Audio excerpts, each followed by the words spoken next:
Welcome to Newswatch here on Hope TV. Hoping you had a wonderful day today. You're ready for news that made headlines today. My name is Melissa Oduor. On the sign language is Boniface Muredi. Newswatch begins now. President William Ruto has urged African commercial and development finance banks to dedicate more financial resources towards the continent's green and environmentally friendly industrialization. Speaking during a high-level consultative meeting on the Africa Green Industrialization Initiative, AGII, which he convened in his capacity as the chair of the Committee of African Union Heads of State and Government on Climate Change, the president told those present, including bankers, cabinet secretaries, and other policymakers, that at a time of competitive and volatile geo-economic landscape and reconfiguration of global trade policies, Africa needs to look inward to its financial institutions for solutions to address climate change and accelerate development. The essence of this meeting is for us to have an opportunity to make sure that AGII represent Africa's priorities, and we have packaged them well so that they become investment opportunities. And therefore, it is necessary for us to build a collabo, if I may use that word, a collaboration between the private sector, the commercial banks, the financial institutions, and the public sector. So to speak, to build a Team Africa, that then brings all of us together into a space where we leverage the public sector, those of us who have the wherewithal in that space, and create synergy with the private sector and the commercial sector as well. Kalonzo Musyoka has announced the formation of the Wiper Patriotic Front Party, which he says will now incorporate the youth in agitating for better governance in the country. Speaking during a series of political rallies in Malili, Sultan Hamoud, Emali, Makindu Town, Kibwezi, and Kinyambu Kambu, Kalonzo, who was flanked by DAP-K leader Eugene Wamalwa and former Deputy President Rigathi Gachagua, castigated President William Ruto for allegedly abetting corruption in the guise of development and showing favoritism in the distribution of resources in the country. The leaders have meanwhile hinted at talks to woo Kalonzo to join the government and said they will ensure they clinch power in the 2027 general elections. This as Kalonzo has called for the recognition of June 25th as a public holiday to honor Gen Z youth who lost their lives last year during the anti-government protests. 25 mwezi huu kwa heshima watoto waliouawa Gen Z, tumetangaza sikukuu ya Gen Z. Wangapi wanaunga mkono hiyo sikukuu? Gen Z ndio dawa ya Kasongo. Huyu Kasongo akiwa na ile mtu ya soprano Mr. Esa waliua watoto wetu wa Gen Z. Ni wauaji si wauaji? Hawa wako na damu ya Gen Z. Na dawa ya kudili na watu wako na damu ya Gen Z ni Gen Z wenyewe watusaidie kuwapeleka nyumbani.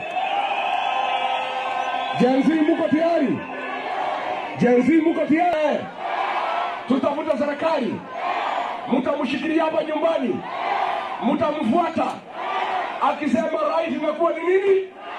Akisema ni left? Akisema ni wiper?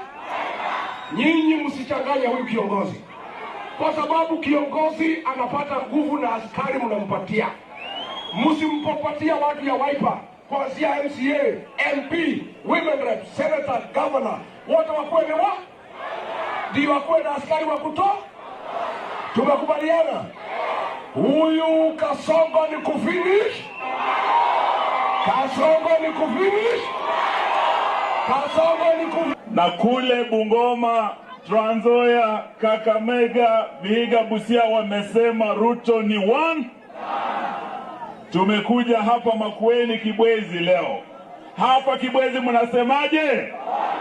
Hapa mnasemaje? tumekuwa kule Kitui, Seikuru kule Kalonzo alizaliwa.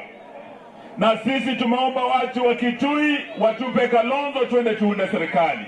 Na wao wamekubali. Tumepita Machakos, Masaku kwenyewe. Na tumeomba watu wa Masaku watupe kiongozi shupavu Stephen Kalonzo Musyoka twende tuunde serikali, na wamekubali. Leo ni siku yetu ya mwisho Ukambani na tumekuja Makueni kuuliza watu wa Makueni, mnakubali mtupe Stephen Kalonzo Musyoka tuunde serikali? Wangapi hapo mnakubali?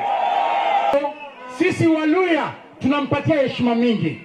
Wakati Kenya ilikuwa inataka kuungua in 2007, huyu Kalonzo ndio alikuja akaokoa Mwai Kibaki.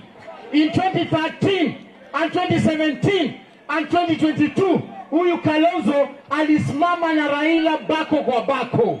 Lakini shida ni kwamba Raila akishapata akiingia kwa handshake anasahau huyu Kalonzo Musyoka. Sisi leo tumekuja kutafuta Kalonzo Musyoka. Tunataka 2027 tufunike yeye aibu, tumregeshe pia yeye shukrani, tuongoze sisi. Wangapi wanasema kwamba sisi tufanye kazi na Kalonzo Musyoka? Jambo la Sirisia MP John Waluhe has assured residents of Western Kenya that the Kenya Kwanza government will honor all the development pledges made to them. Speaking during a burial ceremony in Kabkara village in his constituency, Waluhe said President William Ruto has put in place proper measures to bring development closer to Mwananchi. Waluhe, who is the chairman of the Legislators' Caucus from Western Kenya region, has further urged residents not to be swayed by opposition politics being spearheaded by former Deputy President Rigathi Gachagua. His remarks come a day after a cross-section of leaders from the region held a consultative meeting with President William Ruto at State House, Nairobi. The Sirisia MP has insisted that 50 roads have been allocated funds in the 2025-2026 national budget. Nataka tukae kwa serikali. Nataka tukae kwa serikali. Hii serikali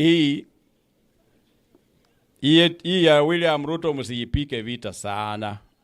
Sisi tusifate propaganda ya wale. Unajua kama niko kwa ofisi kama hii na mimi nishindwe na kazi, sitaenda kuchochea wananchi kama vile inaendelea.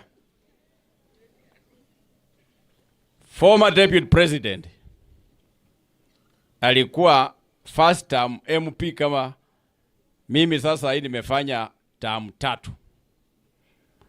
But Rais William Ruto alionelea achukue yeye kama deputy yake.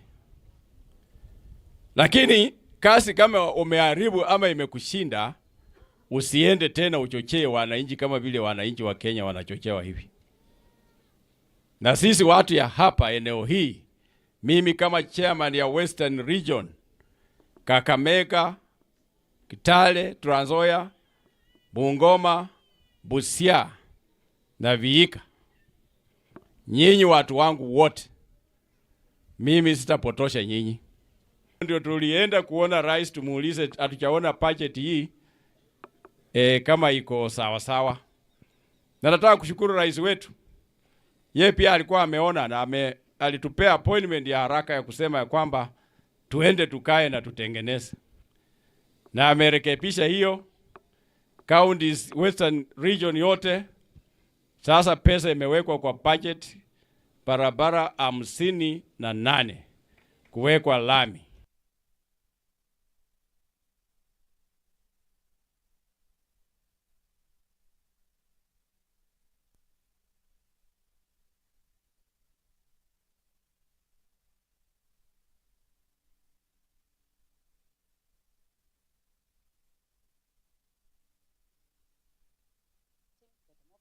For the Citizens Party, DCP, by participating in its events, wearing DCP-branded merchandise, and allegedly encouraging other members to defect from UDA.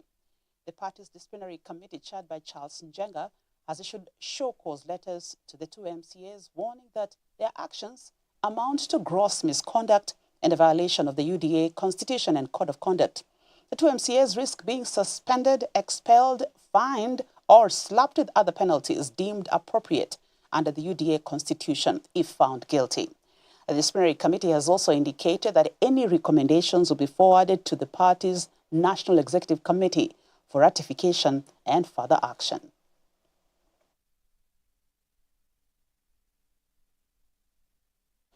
Mombasa County has declared an outbreak of chikungunya. This is after 45 samples were sent to the Kenya Medical Research Institute, KEMRI, with 25 testing positive for chikungunya and 1 for dengue fever. The viral infection transmitted to humans by insects such as mosquitoes causes a crippling body, muscle and joint pains in patients. Chikungunya is a Makonde word used to describe patients who would bend due to the crippling pain from the virus. Researchers warn that the changing climate, which has seen a rise in global temperatures and heavy rainfall, is providing conducive conditions for the survival of the infected mosquitoes and the spread of infection.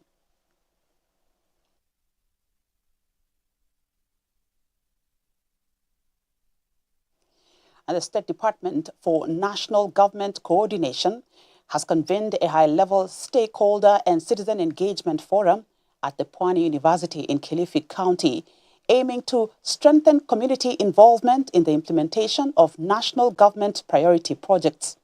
The engagement is part of a broader public feedback initiative in the coastal region and brought together local residents, administrative officers, the county's security team, faith-based organizations, civil society and development partners, as well as elders from the Kaya community, to deliberate on ongoing and planned programs in the county. PS Ahmed Abdisalan stressed the government's commitment to inclusive governance and people-centered development, noting that citizens were not just beneficiaries of government programs, but co-owners in their design, delivery and sustainability. Kilifi County Commissioner Josephat Biwott noted that Kilifi County, with its unique socioeconomic challenges, required regular public engagements to bridge the gap between government planning and community expectations. Basically, we will figure out any existing bottlenecks in the key projects and programs the national government is implementing, and we will use the lessons learned to improve implementation of future national government projects.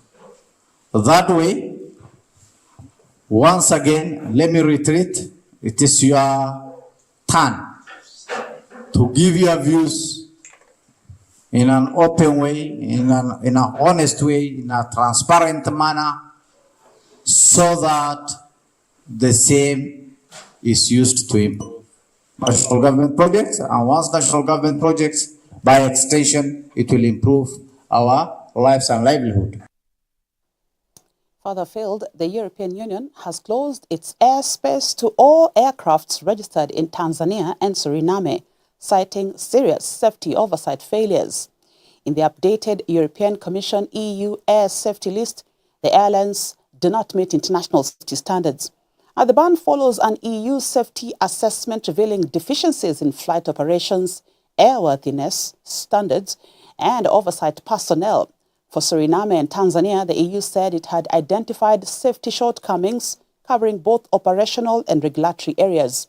This included a shortage of qualified personnel, ineffective oversight processes in flight operations, and airworthiness and non-compliance with international safety standards by both countries' civil aviation authorities and certified air carriers.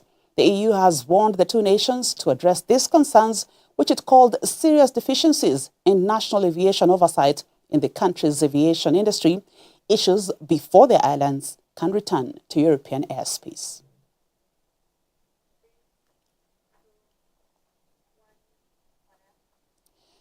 And health officials in the UK have sounded the alarm over a potential surge of measles cases in the UK as the brain swelling disease spreads across holiday hotspots.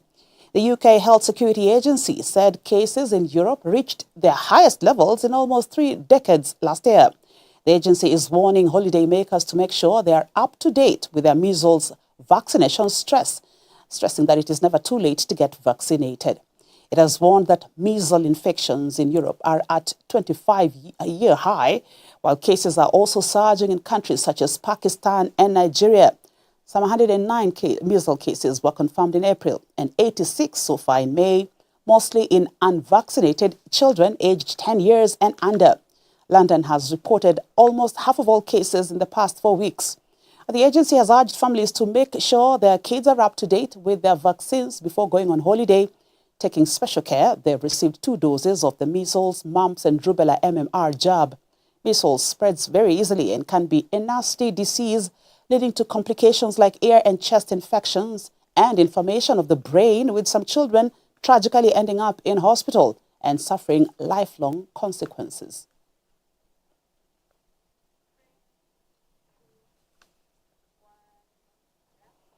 And on that cautious note, we end Newswatch tonight. Many thanks for keeping me company as we brought you this newscast together with Boniface Muredi on the sign language. My name is Melissa Oduor. Have a good night and a great weekend.